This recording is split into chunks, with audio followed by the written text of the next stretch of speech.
Bonjour à toutes et à tous, c'est Manuel Correa. Dans cette vidéo, je vais vous présenter les nouvelles fonctionnalités apparues dans la nouvelle version de Photoshop, la CC 2020.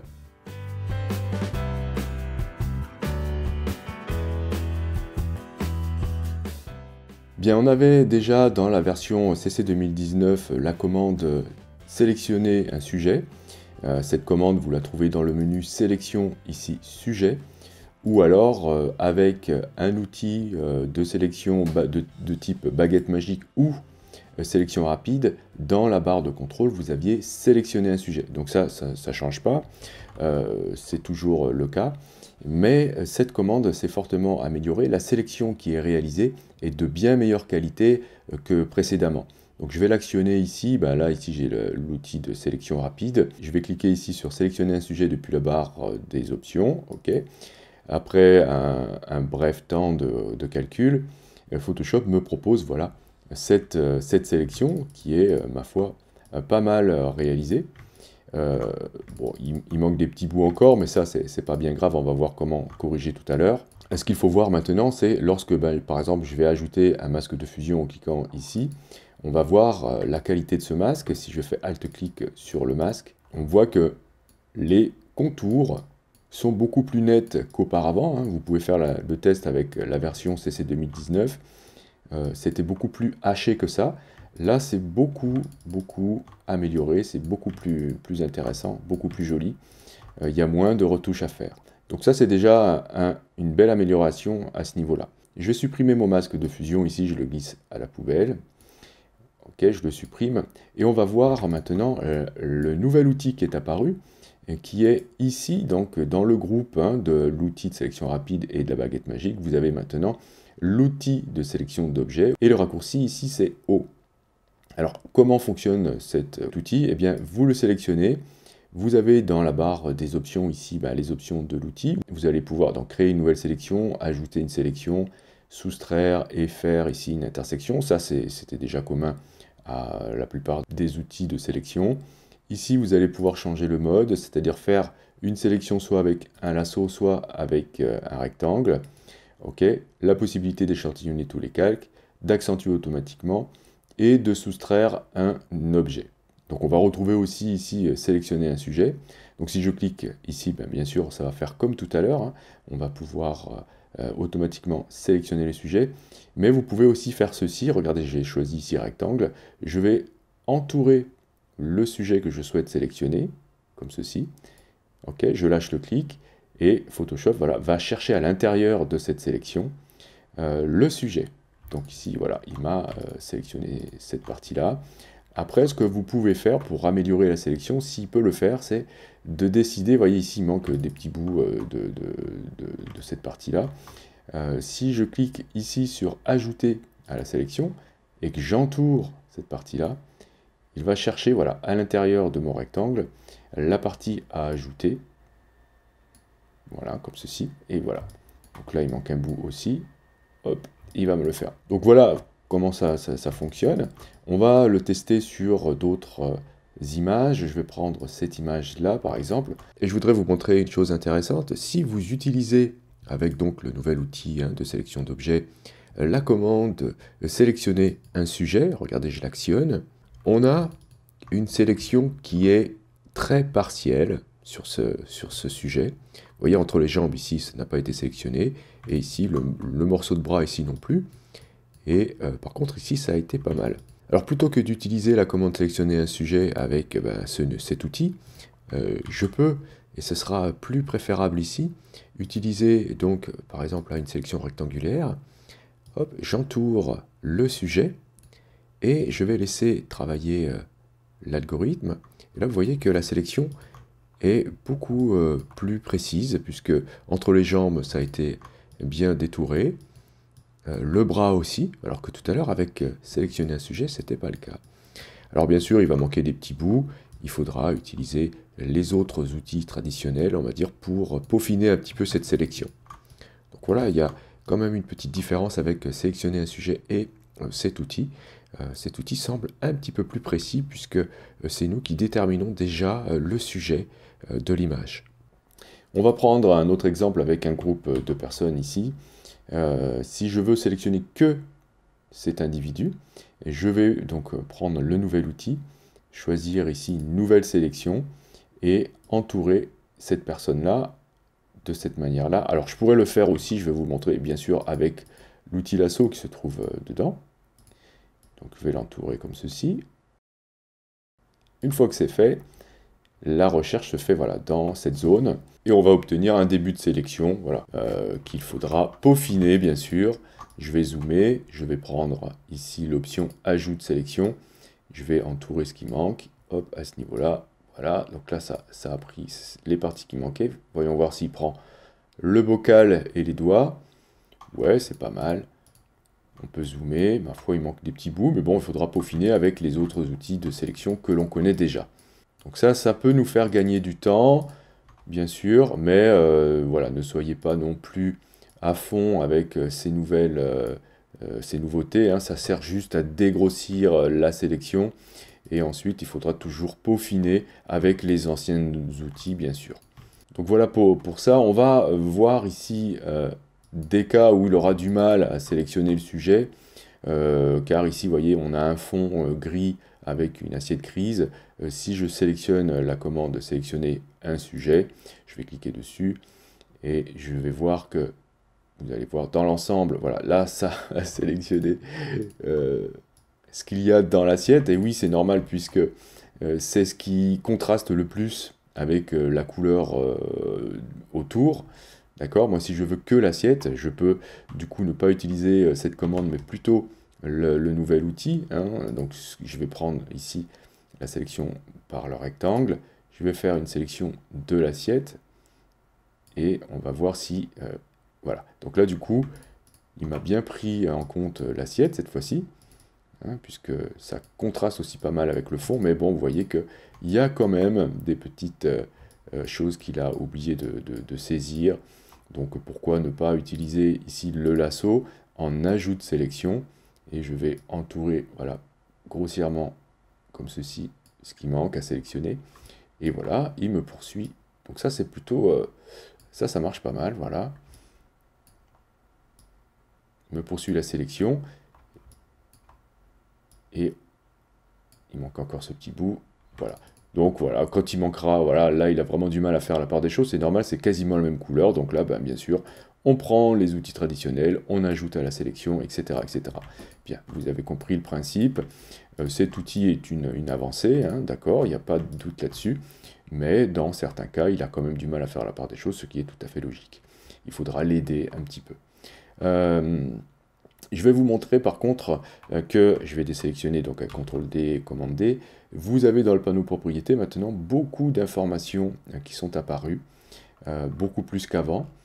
On a la possibilité maintenant d'afficher les règles directement depuis, voilà, hop, depuis le panneau propriété, d'afficher la grille, et on pourra aussi ouvrir les préférences en cliquant sur cette icône-là pour aller régler par exemple ici des choses au niveau, ben ici c'est quoi? C'est la grille de transparence. Ok.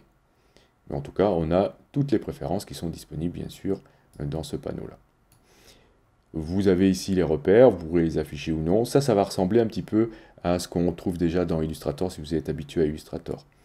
On va retrouver aussi d'autres commandes intéressantes comme ici, recadrer, rognage, taille de l'image, etc.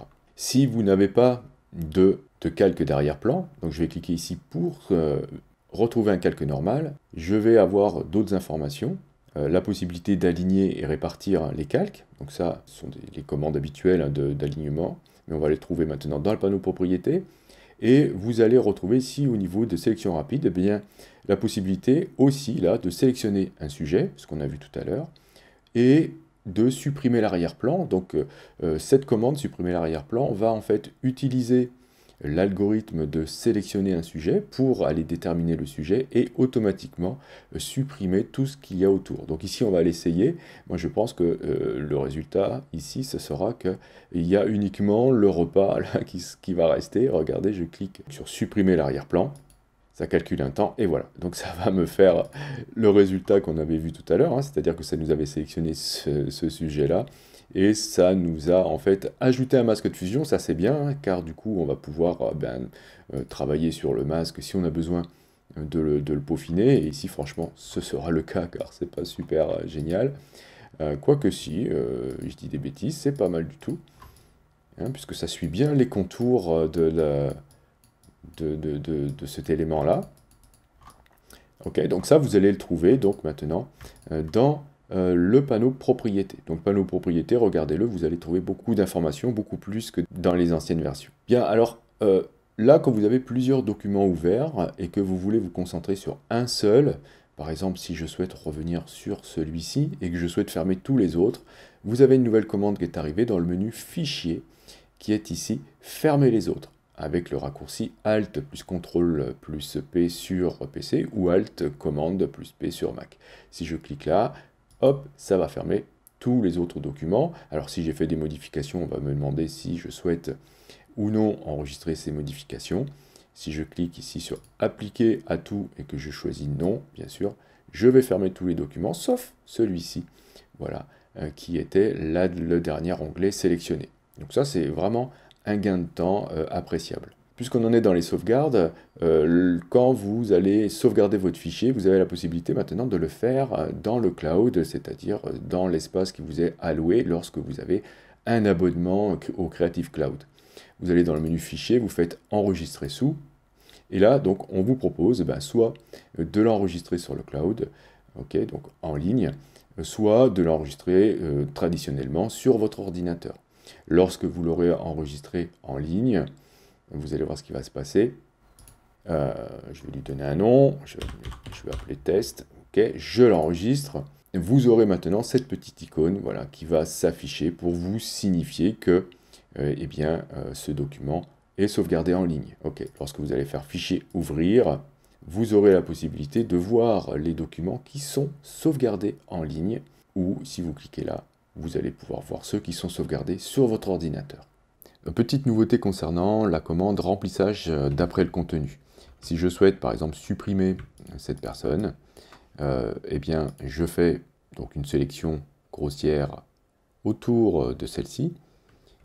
Ok, donc ça c'est déjà comme ça dans la version CC 2019 bien sûr. La commande, vous allez la trouver dans Édition et vous avez ici remplissage d'après le contenu. La nouveauté en ce qui concerne cette commande, vous allez la trouver ici. Vous avez maintenant 3 boutons, auto, rectangulaire et personnalisé. Auto, c'est ce qu'on avait déjà avant, c'est-à-dire que c'est Photoshop qui va déterminer, voyez ici en vert, la zone dans laquelle il va chercher le contenu qui sert à remplacer ce que vous avez sélectionné. Okay. Vous pouvez choisir de cliquer sur rectangulaire et dans ce cas, vous allez obtenir voilà, un rectangle autour. Cette fois-ci, ce ne sera pas une zone qui sera définie automatiquement, ce sera un rectangle. Et si vous voulez, vous pouvez cliquer sur personnaliser et dans ce cas, voilà, vous n'avez plus rien. C'est à vous de définir la zone, voilà, en disant, voilà, c'est ça qui doit servir, par exemple, pour remplir la forme que j'ai sélectionnée. Donc voilà, en ce qui concerne la nouveauté de cette commande, c'est donc juste ces 3 petits boutons, auto, rectangulaire et personnalisé. Une petite nouveauté en ce qui concerne le zoom, vous avez la possibilité de zoomer directement sur un calque sélectionné en faisant Alt-clic sur le calque. Vous voyez ici, j'ai du texte avec la phrase Zoom sur calque. Mon calque est ici dans le panneau calque. Si j'appuie sur Alt et que je clique sur ce calque, automatiquement, la vue va zoomer donc, sur ce calque. Et donc, c'est plutôt vachement intéressant. Je pourrais par exemple zoomer ici sur la retouche qu'on vient de faire tout à l'heure. En faisant Alt-clic, hop, voilà, on va directement zoomer sur cette partie-là. Bon, par contre, ça marche que sur les calques seuls ou sur les groupes de calques. Si je sélectionne ces 2 calques et que je fais Alt-clic sur un des calques, ça va désélectionner l'autre et je vais devoir recliquer avec Alt enfoncé pour zoomer que sur ce calque-là. Si je veux zoomer sur les 2 calques à la fois, il faudra que les 2 calques soient groupés. Donc je les sélectionne, je fais CTRL-G sur PC ou Command-G sur Mac. Et maintenant, si je fais ça sur un groupe, voilà, je vais zoomer sur ce groupe. Donc c'est une petite astuce qu'il faut connaître au niveau de cette nouveauté. Mais en tout cas, voilà, ça c'est plutôt pas mal de pouvoir zoomer directement sur un calque en faisant Alt-clic sur celui-ci. En ce qui concerne l'export, vous avez une nouveauté maintenant. Alors je vais vous montrer, si je souhaite exporter ce document au format par exemple JPEG et en plus petite taille, je vais me rendre dans le menu fichier bien sûr, exportation, et j'ai ici la commande exporter sous. Si je l'active, j'ai maintenant la possibilité de voir 2 vignettes si je le souhaite. Donc si je clique ici sur 2 vignettes, alors je vais agrandir un peu la fenêtre pour vous montrer, voilà. Et je vais avoir donc 2 aperçus, hein, je peux cliquer sur plus ici pour zoomer dans les deux, ce qui me permettra, voilà, sur celle qui est sélectionnée par exemple, eh bien, de dire, eh bien, celle-ci a une taille, allez, on va dire 2000 pixels en largeur, ok, et avec une compression, on va dire, à 70. Et on pourra ensuite comparer la qualité des deux images, voir si la version que vous êtes en train d'exporter n'a pas trop perdu en qualité. Vous pourrez aussi, du coup, regardez, si vous sélectionnez l'autre vignette, il suffit de cliquer sur une vignette, et bien de dire, ben, celle-ci, ce sera du JPEG avec une largeur de 1000, et pourquoi pas, celle-ci, ce sera du JPEG avec une largeur de 2000, très bien. Vous pourrez ensuite soit sélectionner celle-ci, et vous voyez que c'est bien celle-ci qui va être exportée lorsque vous allez cliquer sur exporter, soit alors sélectionner celle-ci et dire que ok, c'est celle-ci qui est exportée. Donc vous pourrez faire des variantes au niveau ici des paramètres de fichier avant de l'exporter. Une toute petite nouveauté en ce qui concerne l'aspect, on va dire, de l'outil recadrage qui est ici. Vous avez maintenant, lorsque vous cliquez dessus, voilà, de belles poignées hein, tout autour. Donc c'est beaucoup plus visible que précédemment, mais sinon rien ne change au niveau de cet outil-là. C'est juste l'aspect qui a un petit peu évolué. Alors pour vous montrer une autre nouveauté en ce qui concerne l'outil pinceau, je vais créer un nouveau document, donc fichier nouveau. Au passage, l'affichage de ce panneau, lorsque vous faites fichier nouveau, a été accéléré. D'accord, je vais choisir ici une taille de 1000 par 1000, peu importe. Je clique sur créer et je vais vous montrer que voilà, j'ai pris une forme ronde, je vous remontre, ok. Je vais la pincer ici, hop. Vous savez que les formes, on peut les tourner hein, depuis ce panneau-là. Hein, vous faites un clic droit et vous avez ces options-là, ou alors vous allez les trouver ici, hein, dans la barre des options, bien sûr. Maintenant, vous pourrez faire tourner une forme en utilisant les flèches de votre clavier. Donc si vous utilisez la touche droite de votre clavier, donc celle qui pointe à droite, vous allez pouvoir faire tourner votre forme dans le sens des aiguilles d'une montre. Si vous utilisez la flèche de gauche, vous allez tourner dans le sens inverse des aiguilles d'une montre. Vous avez ici la rotation maintenant qui s'affiche à ce niveau-là, et vous allez trouver aussi, lorsque vous regardez dans ici le panneau paramètres de la forme, la rotation qui se trouve ici, d'accord. Et si vous utilisez la touche majuscule en même temps, et que vous utilisez les flèches, vous allez tourner beaucoup plus vite. Voilà, hop, ce qui vous permettra bien de faire tourner rapidement vos formes. Donc ça c'est très utile. Donc voilà, ça nous permet de gagner du temps plutôt que de faire un clic droit, de changer l'orientation, etc. Maintenant, on a les flèches du clavier qui nous permettent de faire ça et c'est bien, bien utile. Bien, je vais vous montrer quelques petites nouveautés en ce qui concerne les objets dynamiques. Vous voyez par exemple ici j'ai un sujet qui a été détouré, hein, j'ai un masque de fusion, j'ai aussi là un calque de réglage qui permet de corriger un petit peu la dominante jaune tout autour. Je peux bien sûr en faire un objet dynamique hein, en sélectionnant les deux calques. Je fais un clic droit, je vais choisir ici convertir en objet dynamique. Ok, donc ça très classique. La nouveauté consiste maintenant à pouvoir ouvrir cet objet dynamique, en fait pas l'ouvrir mais refaire les calques contenus dans cet objet dynamique, c'est-à-dire le déplier directement dans votre document. Avant, on pouvait uniquement double-cliquer sur l'objet dynamique pour ensuite l'ouvrir dans un autre onglet, faire les modifications, etc. On devait ensuite, bien sûr, fermer et sauvegarder.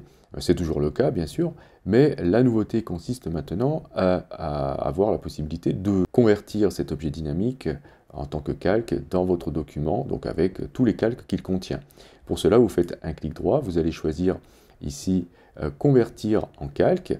Vous trouverez aussi cette commande, bien sûr, dans le menu Calque, Objet dynamique, et vous avez ici Convertir en calque. Et si je clique dessus, vous allez voir que ici, voilà, j'ai maintenant un groupe contenant l'ensemble des calques qui constituaient en fait cet objet dynamique. Bien, alors ici, j'ai en dessous de mon groupe, ici, j'ai ajouté un calque de remplissage. Et ce qui est nouveau au niveau des calques de remplissage, c'est qu'on a maintenant des panneaux pour les motifs et les dégradés. Je vais aller chercher dans le menu Fenêtre le panneau dégradé. Ok, alors plusieurs choses intéressantes dans ce panneau. On a l'ensemble des dégradés qui sont là, ok, mais on a maintenant la possibilité de créer des groupes pour ces dégradés. D'accord, on va trouver la même chose pour les motifs. Donc dans le menu Fenêtre, vous avez motifs. Donc là c'est pareil, on a la possibilité de ranger nos motifs dans des groupes. Donc ça nous permettra, voilà, au lieu de les avoir en vrac comme ça, de pouvoir s'organiser un petit peu mieux. Et chose intéressante, c'est que regardez, ici j'ai mon panneau dégradé qui est ouvert, j'ai un calque de remplissage qui est là, je vais pouvoir faire glisser, hop, directement sur le calque, sur la vignette du calque de remplissage, ici qui était un remplissage de type couleur unie, un dégradé par exemple, et voilà, j'obtiens donc immédiatement le résultat. Je peux faire la même chose avec un motif, je vais aller choisir par exemple ce motif-là, je le glisse directement sur la vignette, alors il faut bien que je le sélectionne, voilà, je le fais glisser, je le mets là, et voilà, j'obtiens donc instantanément un remplissage. Lorsque vous allez par exemple avoir un texte, voilà, ici j'ai un texte, ok, si je clique ici sur le dégradé, automatiquement, alors il faut bien que je sélectionne le texte, pardon, voilà, je sélectionne le calque texte, je clique ici sur dégradé, et je vais avoir tout de suite un effet qui s'est ajouté avec ici une incrustation dégradée. Alors ce sera la même chose, je vais revenir en arrière avec CTRL-Z, Commande Z sur Mac, avec un motif. Si depuis le panneau motif, après avoir sélectionné mon texte, je clique sur un motif, et bien automatiquement je vais avoir, voilà, c'est pas très bien ici, mais c'est pas grave, vous avez une incrustation de motif. Si vous avez en revanche un calque de pixels, par exemple, je vais ouvrir ce groupe, je vais considérer, voilà, que ce calque-là, j'aimerais le remplir avec un dégradé. Si je clique sur dégradé après avoir sélectionné ce calque, eh bien, je vais avoir, voilà, le calque de pixels rempli, mais cette fois-ci par un dégradé qui lui sera écrété donc au-dessus. Voilà, ce sera la même chose avec un motif. Si je clique sur un motif, je vais avoir, alors il faut bien que je sélectionne le bon calque et pas le calque de remplissage. Voilà, je clique sur le motif. Voilà, donc ça arrive ici écrété juste au-dessus. On ne voit pas de différence, c'est parce que ici j'ai l'autre calque qui est encore resté là. Si je clique sur l'œil, on ne le voit plus et j'ai bien le calque de pixels qui a été remplacé par ce motif. Donc voilà, et donc on pourra toujours aussi faire glisser dessus, hop, un autre dégradé, ainsi de suite, etc. Donc c'est devenu beaucoup plus flexible maintenant d'utiliser les calques de remplissage et c'est plutôt une bonne chose. En ce qui concerne les transformations, on a maintenant la possibilité, alors je vais vous montrer ici sur la statue que j'ai détourée et j'ai rempli le fond rapidement avec la commande remplissage d'après le contenu. Bon, je ne l'ai pas fait super bien parce que ici, voilà, je suis allé un petit peu vite, mais c'est pas grave, c'est juste pour vous montrer la commande maintenant de transformation. Donc je sélectionne ce calque-là, je vais aller chercher la commande transformation manuelle, CTRL-T sur PC ou Commande-T sur Mac. Et bien sûr, vous savez que si vous cliquez sur cette icône-là, vous avez la possibilité de faire une déformation de la grille. Maintenant, la grille n'apparaît pas. Vous pourrez aller chercher les grilles par défaut en cliquant ici. Vous aurez une grille 3, 3, 4, 4, 5, 5, si vous voulez, voilà. Donc on avait plus ou moins ça précédemment. Si vous cliquez sur personnaliser, vous pourrez indiquer, voilà, le nombre de subdivisions de la grille que vous souhaitez. Mais ce qui est intéressant, là, c'est que je vais cliquer sur par défaut. On a ici ces icônes-là qui vont vous permettre de fractionner cette grille. La première icône va vous permettre de positionner un point où vous voulez. Okay, par exemple, ici.